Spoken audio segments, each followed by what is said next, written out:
नमस्कार, welcome to stock infuse. दोस्तों, इस वीडियो में हम लोग विनाइल केमिकल्स के ऊपर डिस्कस करने वाले हैं। आज के दिन देखें तो स्टॉक में 7.83% की मंदी देखने को मिल रही है। सबसे पहले अगर हम लोग कंपनी के 1 ईयर के रिटर्न को देखें, 56% का रिटर्न अभी भी दिखाई देता है। और लास्ट 5 ईयर के रिटर्न को देखें, 288% का रिटर्न नजर आता है। और अगर मैक्स के रिटर्न को देखने जाएंगे, 3474% का रिटर्न कंपनी ने प्रोवाइड किया है। और अगर टाइम पीरियड को देखने जाइएगा तो ये काफी लंबा टाइम पीरियड है 1999 से। पिछले कुछ समय से स्टॉक ने काफी अच्छा परफॉर्म किया। अगर चार्ट में भी देखने जाएंगे तो देखिए, इस जगह में आपको फ्लैट रिटर्न देखने को मिलेगा। फ्लैट है, इसका मतलब ऐसा नहीं है कि रिटर्न मिला ही नहीं है, रिटर्न मिला है लेकिन कम रिटर्न मिला है। लेकिन उसके बाद से अगर देखने जाइएगा तो कमाल का रिटर्न कंपनी ने प्रोवाइड किया है। खास करके अगर FY20 के बाद से देखें तो कमाल की रैली कंपनी ने दिखाई है। और कंपनी का प्रॉफिट भी बढ़ा है, सेल्स भी बढ़ा है।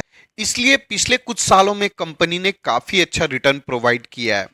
अब दोस्तों, कंपनी का रिजल्ट आउट हो चुका है। सबसे पहले हम लोग कंपनी के रिजल्ट को देखते हैं। तो आप देख सकते हैं कंपनी का sales Y on Y basis में 11% से घट चुका है। पिछले साल किसी क्वार्टर में 120 करोड़ का था, पिछले क्वार्टर में 271 करोड़ का था, जो कि अभी घटकर 107 करोड़ का हो चुका है। नेट प्रॉफिट में 50% की गिरावट देखने को मिल रही है। पिछले साल के इसी क्वार्टर में 14.5 करोड़ का प्रॉफिट था, लास्ट क्वार्टर में 7.37 करोड़ का प्रॉफिट था, जो कि इस क्वार्टर में घटकर 7.30 करोड़ का प्रॉफिट रह गया है। तो प्रॉफिट में बहुत बड़ा गिरावट देखने को मिल रहा है और सेल्स में 11% की गिरावट देखने को मिल रही है। अब दोस्तों, इस कंपनी को बहुत सारे यूट्यूबर या फिर जितने भी लोग आपको मार्केट में दिखेंगे जो कंपनी का एनालिसिस करते हैं, वो आपको इस कंपनी के बारे में बताएंगे ये एक केमिकल कंपनी है। लेकिन दोस्तों, मैं यहां पर आपको एक बात बताना चाहूंगा, ये एक केमिकल कंपनी नहीं है, ये एक ट्रेडिंग कंपनी है जो केमिकल्स का ट्रेडिंग करती है। जिसमें आप मेनली देख सकते हैं विनाइल एसीटेट मोनोमर, ये केमिकल का ट्रेडिंग करती है। इंटरनेशनल मार्केट से जो बड़े बड़े सप्लायर होते हैं उनसे खरीदती है, और इंडिया में जो भी कंपनी इन केमिकल्स का इस्तेमाल करती है उनको सप्लाई करती है। अगर इस कंपनी के प्रमोटर को देखने जाएंगे तो इस कंपनी का प्रमोटर आपको पीडीलाइट नजर आएगा। पीडीलाइट के पास कंपनी का बहुत मेजर स्टॉक है और इसी वजह से इस कंपनी के ऊपर थोड़ा सा भरोसा जगता है। अदरवाइज अगर पीडीलाइट इस कंपनी का प्रमोटर ना हो तो मुझे लगता है कि इस कंपनी में इन्वेस्टमेंट करने का किसी भी प्रकार का आपको मतलब नहीं बनता है। अब दोस्तों, जैसा कि मैंने बताया, ये कंपनी ट्रेडिंग करती है, केमिकल्स का ट्रेडिंग करती है। ट्रेडिंग कंपनी के पास प्राइसिंग पावर नहीं होता है। अब मान लीजिए कोई सप्लायर प्राइस को बढ़ा देती है तो इस कंपनी को भी प्राइस बढ़ाना पड़ेगा। और सबसे बड़ा रिस्क जो इस कंपनी में है, अब दोस्तों कंपनी के पास कोई मैन्युफैक्चरिंग प्लांट तो है नहीं, कंपनी कोई केमिकल का मैन्युफैक्चरिंग तो करती है नहीं। कंपनी इंटरनेशनल मार्केट से केमिकल को खरीदती है और इंडियन मार्केट में सप्लाई करती है। मान लीजिए कल को ये विनाइल एसीटेट मोनोमर का मैन्युफैक्चरिंग इंडिया की कोई कंपनी करने लगे तो फिर आप समझिए कि इस कंपनी का क्या होगा।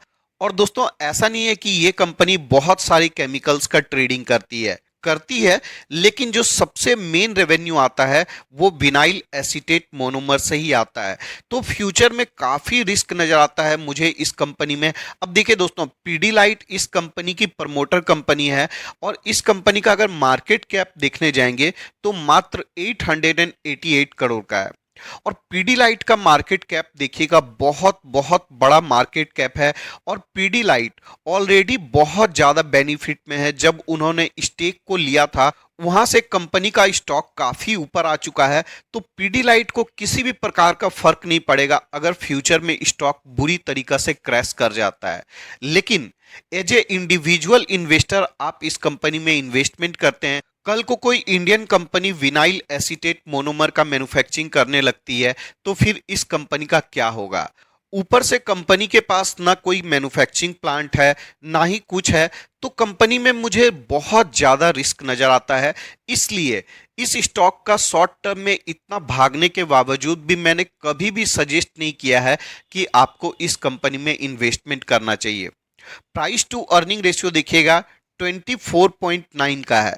अगर आप फाइन ऑर्गेनिक के प्राइस टू अर्निंग रेशियो को देखिएगा 25 के आसपास ही है।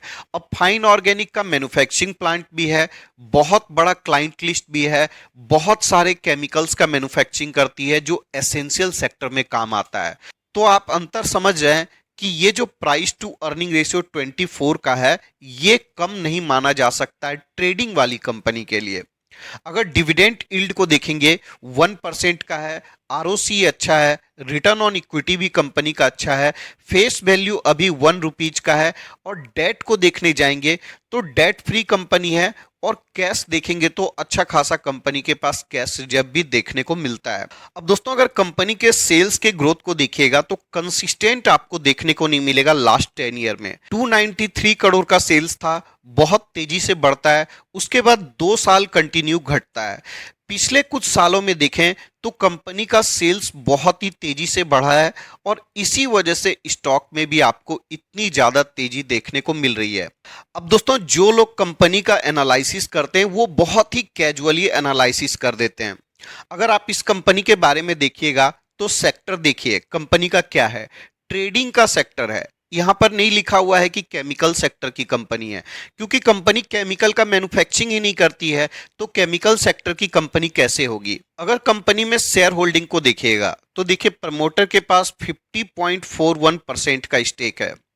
उसके बाद एफआईआई छोटा मोटा स्टेक होल्ड करती है 1.0% का, डीआईआई के पास एक भी स्टॉक नहीं है, और उसके बाद जो भी स्टेक बचा है सारा पब्लिक के पास है 48.37% का।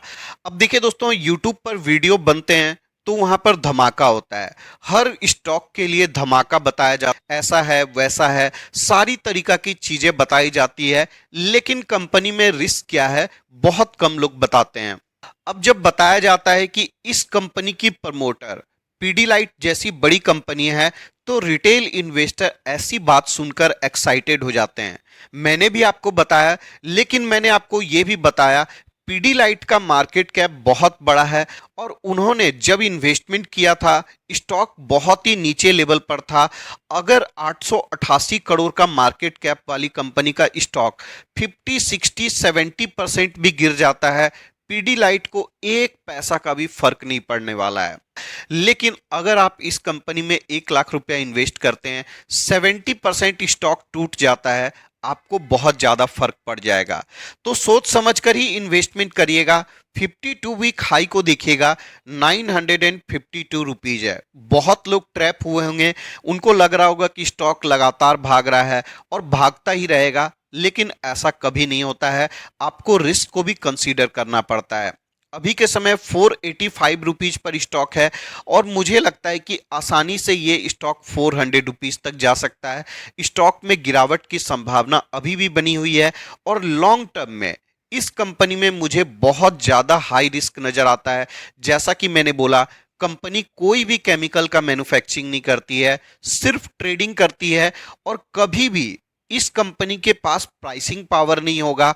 और अगर कोई Indian company vinyl acetate monomer का मैन्युफैक्चरिंग करने लगती है तो इस कंपनी का दिवालिया निकल जाएगा। अब दोस्तों बात करते हैं कि जिन्होंने भी इस कंपनी में इन्वेस्टमेंट किया है उनको क्या करना चाहिए। देखिए दोस्तों, ये ऐसी कंपनी है, इसमें बहुत छोटा कैपिटल इन्वेस्टमेंट किया जाता है। अगर आप ट्रेडिंग वगैरह करना चाहते हैं तो अलग बात है, ट्रेडिंग स्टॉप लॉस के साथ किया जाता है, लेकिन ऐसी कंपनी में लॉन्ग टर्म इन्वेस्टमेंट नहीं किया जाता है। और अगर आपको करना भी है तो टोटल पोर्टफोलियो का 1-2% से ज़्यादा इन्वेस्टमेंट बिल्कुल भी नहीं करना चाहिए किसी भी हालत में। दोस्तों ये कंपनी लॉन्ग टर्म के लिए मुझे सही नज़र नहीं आती है। बाकी दोस्तों पैसा आपका है, मर्जी आपकी है, आप चाहें तो किसी और का भी बात सुन सकते हैं, मुझे इससे कोई फर्क नहीं पड़ता है। मैं सिर्फ आपके सामने सच रखता हूं ताकि आप एक बेटर इन्वेस्टमेंट का डिसीजन ले पाएं। तो इस वीडियो के डिस्कशन के लिए इतना ही रखते हैं। आप चाहें तो कमेंट कर बता सकते हैं क्या आपने इस कंपनी में इन्वेस्टमेंट किया है, और किया है तो कितने लेवल पर किया है, और आप इस कंपनी में क्या करने वाले हैं। अगर आपको वीडियो पसंद आता है, वीडियो को लाइक कर दीजिएगा। रेगुलर अपडेट्स के लिए चैनल को सब्सक्राइब कर सकते हैं। मिलते हैं किसी और वीडियो में किसी और इंफॉर्मेशन के साथ। तब तक के लिए धन्यवाद।